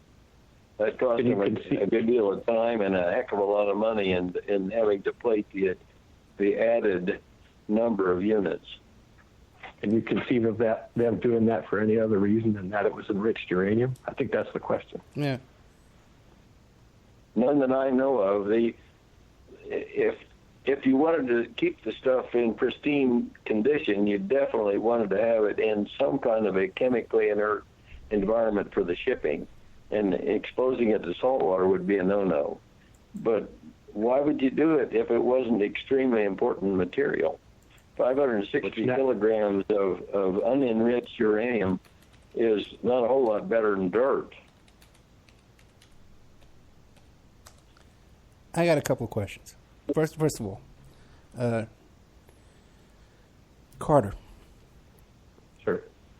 Did you have any kind of background in nuclear, a nuclear background? You become an expert on it. I did not. Okay. I did not. That's probably why it took me 10 years. There's actually an interesting story about that, and it kind of goes into a sub-story. But I did not. I went into this kind of, had to learn as I went, and there's a kind of a fold to this, and I'll brief it out and edit out as quickly and as simply as I can so it doesn't get confusing. But in reality, when I pulled out those records I told you about and tracked the records, in reality, the records show that the Manhattan Project, the Oak Ridge Calbutrons, was producing enough enriched uranium, had produced enough enriched uranium that if it had continued on the course it would have had enough enriched uranium to have a bomb ready in late May or early June, I think it was. And at that point, when I saw that, I made a commitment to myself that I would never, that this was all about finding out what the truth was, and that if I found out I was wrong, I'd give it up, I'd just quit. And so I got to that point, and I looked at that, and I was, I struggled with that for a long time. I thought, man, I'm wrong. They had enough to make the bomb. They made the bomb. And I just kind of, it was very deflating, and I just kind of quit working on the book for 9 months. And at one point, my wife, she says, Carter, let me back up. I had my study full of these boxes of documents. When you go to the archives, I was doing this on my own dime and my own time, and I couldn't afford to go to the archives and just sit there and for weeks pull documents and read them and decide what was important. I'd go to the indexes. I'd find a box full of documents that sounded like might be interesting. I'd take it to the reproduction, the copy machine, and I'd copy every document in the thing, and I'd fly home with boxes of documents, and then I'd take months to go through them. So I have this study that's full of tens of thousands of documents virtually, and you couldn't move in there. And my wife said, Carter, we can't. The study belongs to the whole family. You need to figure out what you're going to do and either get done or do what you're going to do with it. And I said, yeah. So I decided I would go in through there and I would go through every single document I had, which was, like I said, there's probably 40 or 50,000 documents. There was a lot. It took months to go through them. And I started systematically going through every box. Well, by now, I've been doing this for 5 or 6 years. When I started, I didn't know half the time. I didn't know what I was looking at and what it related to. I didn't throw any documents away, but I have no idea half the time, more than half the time, what I was looking at. By now, I had become pretty educated on what was going on. So I'm going through these documents, and I pull this one document, and it says, irradiated enriched uranium being used in the Clinton pile, which was the experimental plutonium reactor pile they had at Oak Ridge. And I still got goosebumps. I got goosebumps right now because when I read that, even though I read it 10 times before, when I read that, I understood right then why we didn't have the enriched uranium, even though the chart showed that we had made enough. The traditional history of the bomb says that, let me back up a step. There's 2 ways to make a bomb. There's a uranium bomb, which was pretty easy to detonate. You'd stick a slug of uranium at one end of a high-velocity cannon, you put another slug at the other end, and you shoot them together, and they went together fast enough that that critical mass happened in an instant, and it exploded and caused what we had at Hiroshima. There's a plutonium bomb, which was plutonium was created. It's bred in a reactor. Now, we figured out once we discovered plutonium could be created that it was faster. It kind of seems to run in threes. It was 3 times faster, it was 3 times more powerful, and it was a third as expensive as uranium. So automatically, when we figured that out, the priority became we're going to make a plutonium bomb. We can't afford not to continue to work on the uranium bomb, but the focus is on the plutonium bomb. And so what this document, and there was actually a whole series when I went through them, there was, I think, 6 or 7 documents that talked about they were using enriched uranium as a fuel to create plutonium.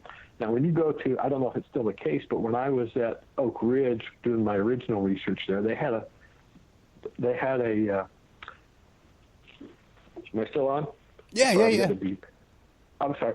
They had a pamphlet that said that the plutonium, they didn't start experimenting with enriched uranium to fuel a plutonium reactor until March or April of 1946. Well, these documents were in March or April of 1944. And so it proved that we used half of the enriched uranium that we were enriching in a plutonium bomb, and by the time we realized we weren't going to be able to trigger a plutonium bomb because it had to be triggered so much faster, it was so much more difficult, it was too late. And that's why we weren't going to have enough uranium for the Hiroshima bomb, and why when U-234 surrendered, it was critical for us to, in order to make that deadline, we needed to keep the Russians out of the Pacific. By the way, another really important piece of information here, U-234 also carried technology, and the scientist, Heinz Schlicker, that was on it was an expert in the technology of Dr. Bergen has this term down better than I do, but the capacity to take large amounts of energy and move them quickly enough to trigger the 64 detonators on the plutonium bomb fast enough so that that bomb would actually work. So neither bomb would have been viable without U-234 surrendering to us. And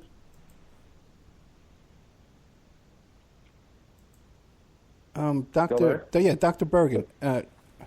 Yes. My question for you now is: take the devil's advocate stance. Okay, is there anything you hear coming from Carter that you think, well, okay, I think you got it wrong in this case?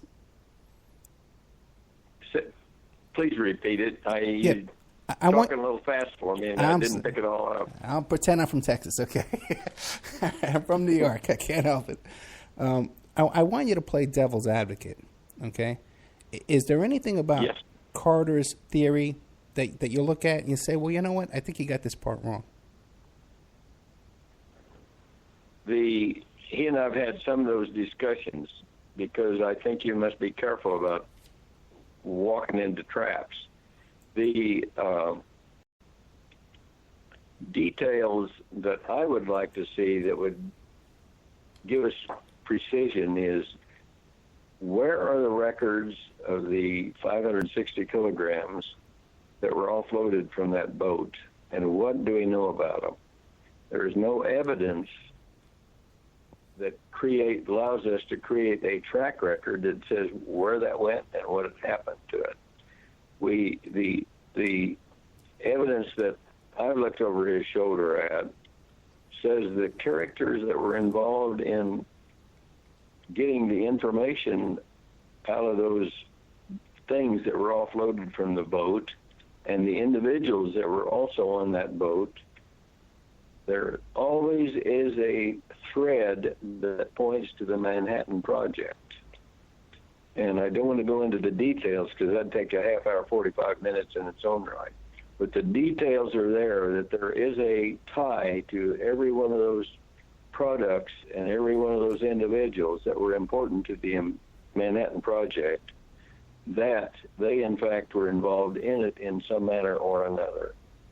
And that is the area that I was quite interested in really looking at carefully. Now, the thing he talks about on this character, whose name, if I've got it right, is Heinz Schlicke. I'm not sure how you pronounce it. Okay. It's a German pronunciation, obviously, but Heinz Schlicke was definitely knowledgeable about how to dump energy out of a capacitor. Let me just say it clean. Getting energy out of a capacitor seems like a simple thing. You just tie a wire to it, bang, the energy comes out. The kicker is if you want to spread that energy out to a series of things like detonators, you want each of those detonators to be hit hard at the same time. And getting that hard a hit to each of them simultaneously was tricky. It is still tricky. We're talking about 150,000 of a second. The trickiness to it was never mastered at that point in time by the United States. We were working hard at it, and I've talked to those guys. I've seen what they do. It was a sophisticated thing, and we hadn't arrived at a satisfactory answer in the early 1945. It's as simple as that. This guy had knowledge that was interesting to the scientists. Whether he had a product that mastered it or not, we do not know. I know that Carter says he would like to believe, yes, they had the material on the boat that did it. I'm not satisfied with that particular answer, but I am satisfied with the fact that this individual had knowledge that was important to us, that he was interrogated. Maybe that's an overstatement. He was talked to, listened to by a person who was a scientist associated with the Manhattan Project. And I do know that in the course of a 2-month period, maybe it's a little longer than that, maybe it's a little shorter, our people became confident, more confident than they had been, that they had a solution and they were willing to go ahead and do the detonation down in southern New Mexico of the plutonium bomb. And that's as far as I can go on that. That's the area of devil advocacy that I haven't, school's still out on for me on that one, but I'm confident that this guy was interrogated.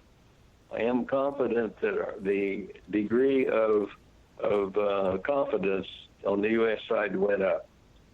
And that's as far as I've been able to get with that particular one.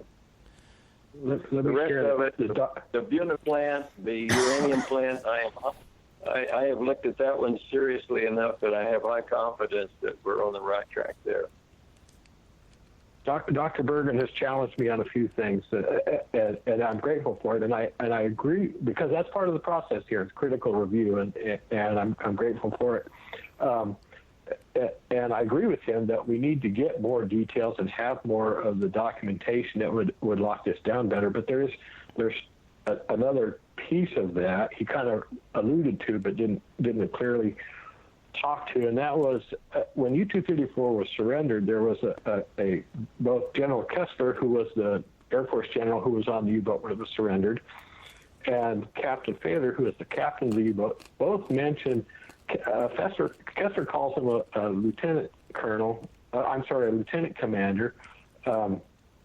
Fedor calls him a commander, Alvarez. They both use the name Alvarez, and Fedor in his document says that he's not sure that Alvarez was his right name. He didn't believe something about who he was, and he also said that he kind of interrogated him in a primitive way, but was always proper. The wording around that made you think, well, this Alvarez guy really didn't. One, he was suspect to Fedor, and he didn't really know what he was doing as an interrogator.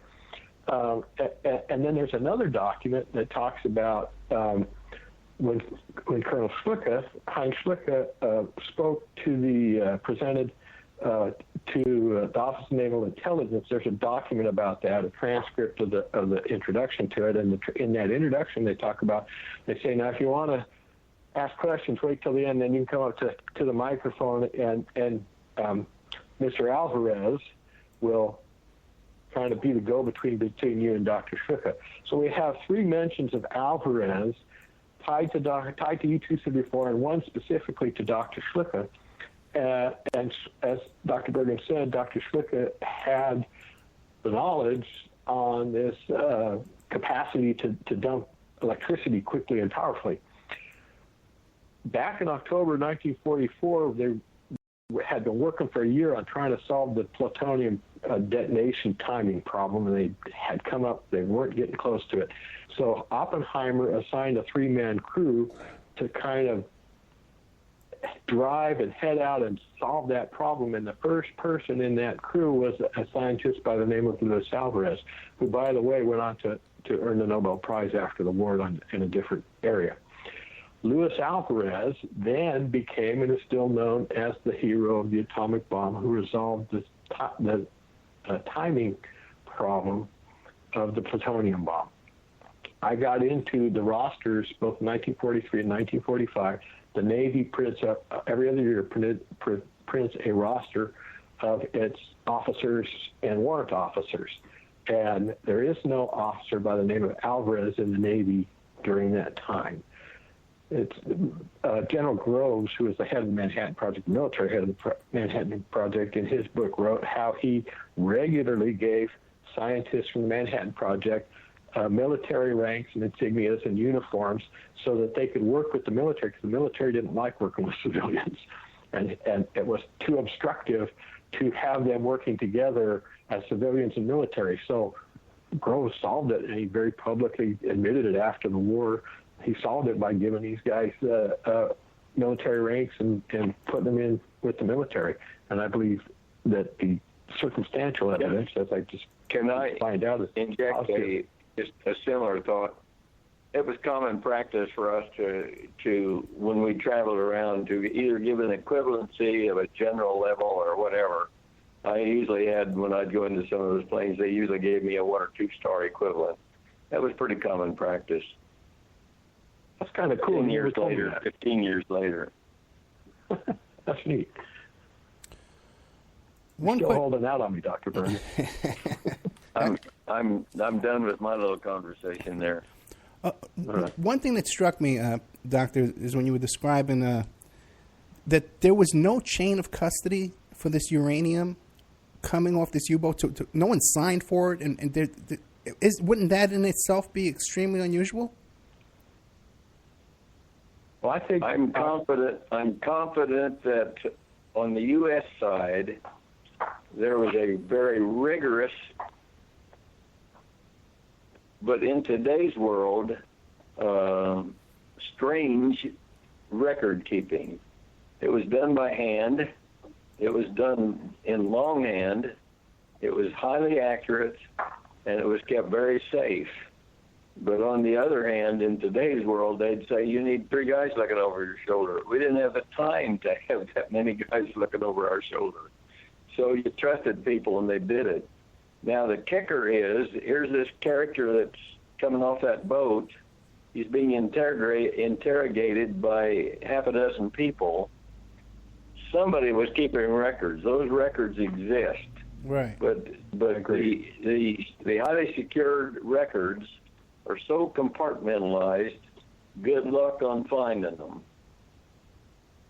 Yeah, I agree, but there's another interesting element in this, talking about that records. I think those records are somewhere, or at least were somewhere. I think they carefully tracked them. In my book, I show we have the manifest in German from the U-boat that shows the U-234, the uranium on it, the enriched uranium on it. Then we have the English translation made, I think, 4 days later of the German translation that shows the uranium on it.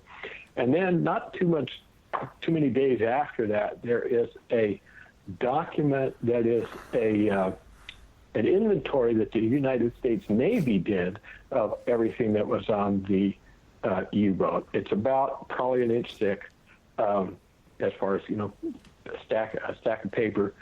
And in the top of the document, it talks about here's everything that was on the U-boat. If things have been taken off the U-boat, I checked them in red with a red pencil mark. And so you would expect to go through there and find the uranium in the inventory with the red pencil mark if it had gone, and if not, it would still be in there without a red pencil mark. It's not in the inventory for U-234. Even though it's on both copies, the English and the German version of the manifest, by the time they get to inventorying it, the uranium has disappeared, and they don't even indicate that it was on there. So it went into a secret, different level of documentation and tracking, and I haven't found that yet. What do you make of that, Doctor? It doesn't surprise me at all. Okay. I've tried to dig into some of the other areas that are much different than that, and there's so many different pockets between the CIA, the DIA, the common practices that they use within them. There are so many compartments, and unless you have the right clearance, they don't let you open that book. And so how you go about finding that, even though it may have been declassified, how you find which pocket to look into is good lens. Much harder than finding my keys that I keep losing. He's absolutely right. Trying to find some of that stuff, even stuff that I know is there and I know where it should be, it's still hard to find. So. Okay, gentlemen, we're getting toward the end of the show. First thing, do you think there's any questions that I missed, that I didn't ask you? I think we've covered most of the really prevalent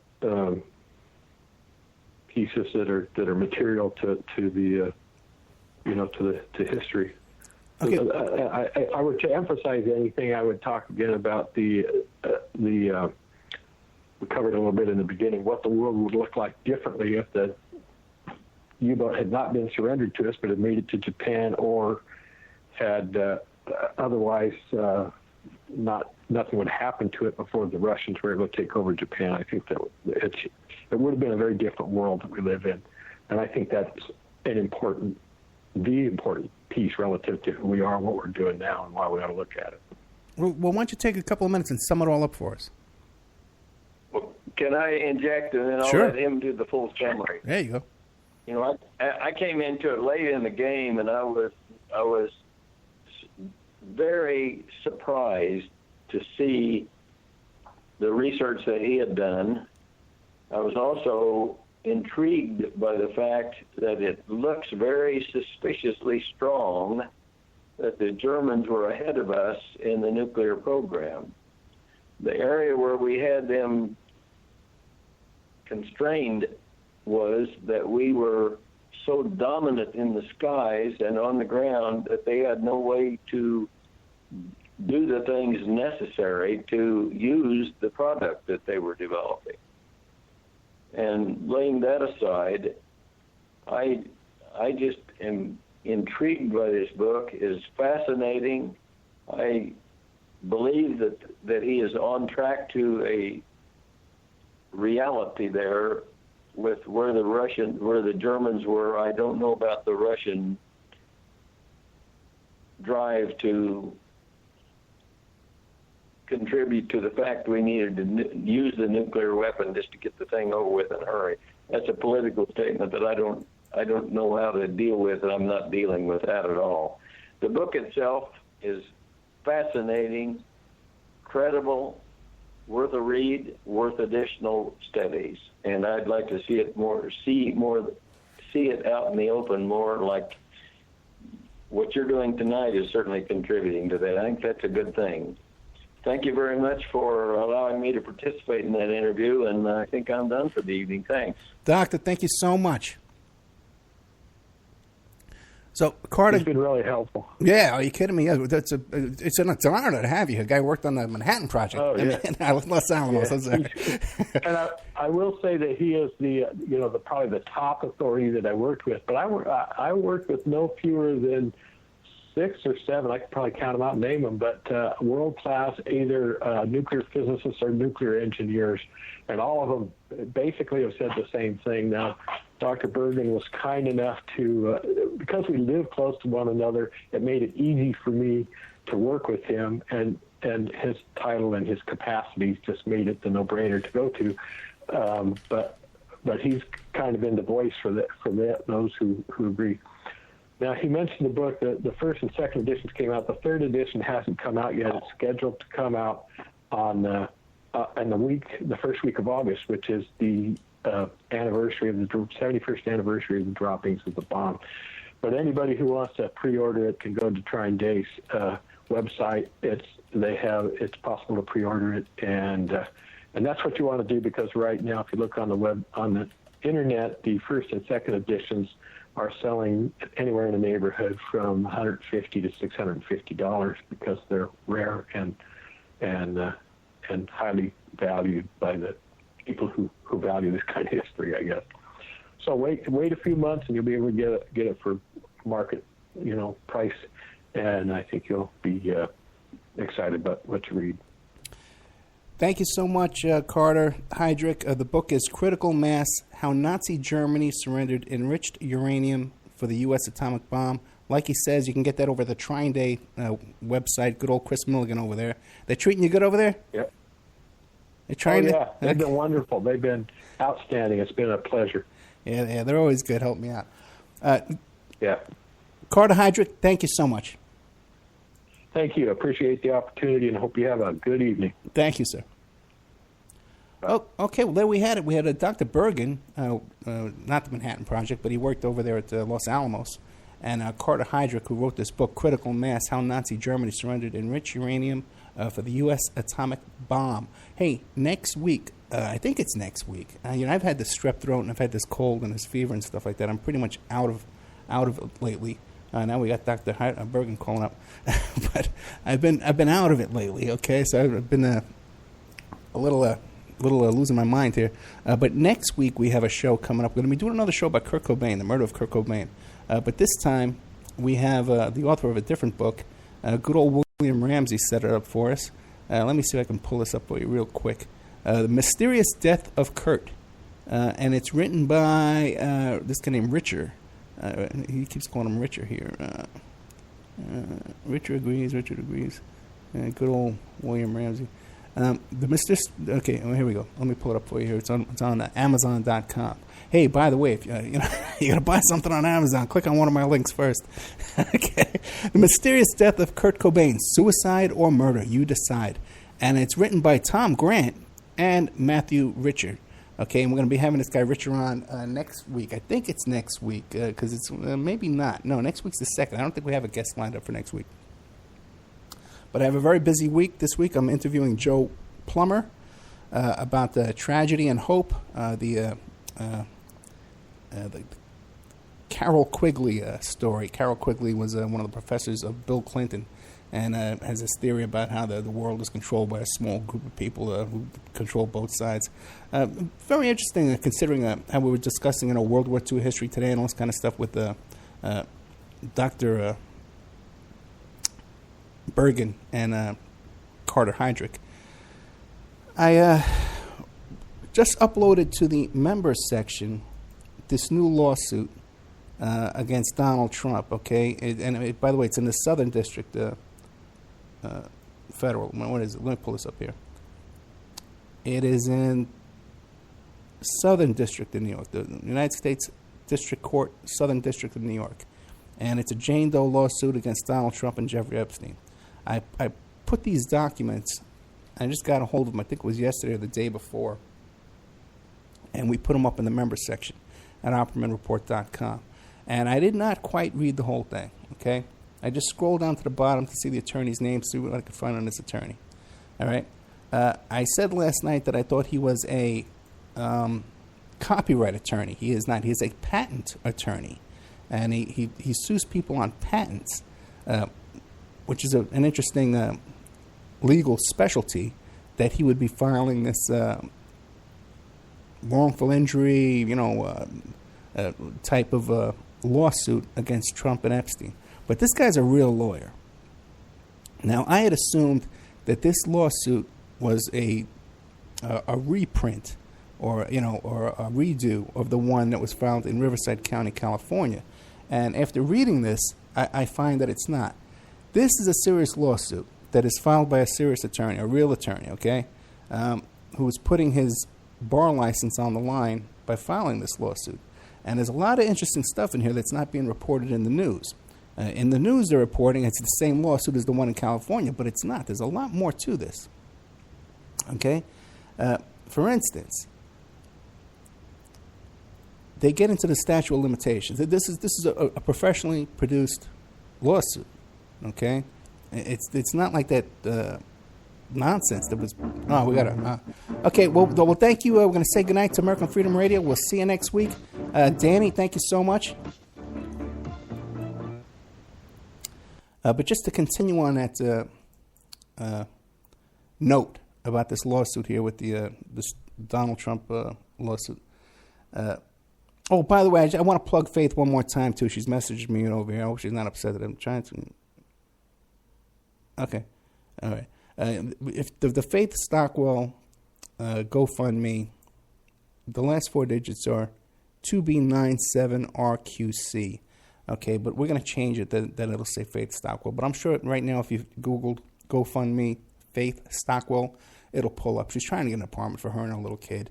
And this is one of the sweetest women in the whole world. You'd fall in love with her when you meet her. But back to this Donald Trump lawsuit. Okay, I can do two things at once. Okay. He goes into the statute of limitations, okay, and he attacks that theory. He's suing. One of the bases for this lawsuit too is defamation, and they're also asking for a order of protection against Trump and Epstein, because they allege in this lawsuit that that she began receiving death threats on her cell phone, which I do not believe is the same number that was listed in the lawsuit, because that was a disconnected number. William Ramsey said he called it and it was ringing, but when I checked the number through my cell phone company sources, it came up for me, it was disconnected. And it was reported in the paper that it was disconnected too. So, okay, there's that. So she's getting an order of protection. Also, too, there is an affidavit that's attached to this complaint that I do not have, that I'm going to try and locate, okay, by a Tiffany Doe, okay, which is very interesting. You know, Trump's daughter's name is Tiffany. There's a Tiffany Trump, the daughter of Marla Maples. A lot of people don't even know she even exists, because when you see Trump talking about his kids and they run his business and he has these two great kids, he never mentions Tiffany, the other daughter that he had with Marla Maples. And it was my understanding that they were totally estranged until this whole run for president began. Okay, so we only got about 2 minutes here. So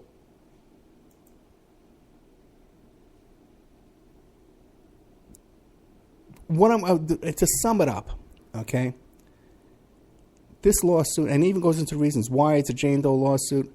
You know, there's a lot here, guys, okay, and a lot here more than just a phony lawsuit that might have been filed. I don't believe that that's the case at all.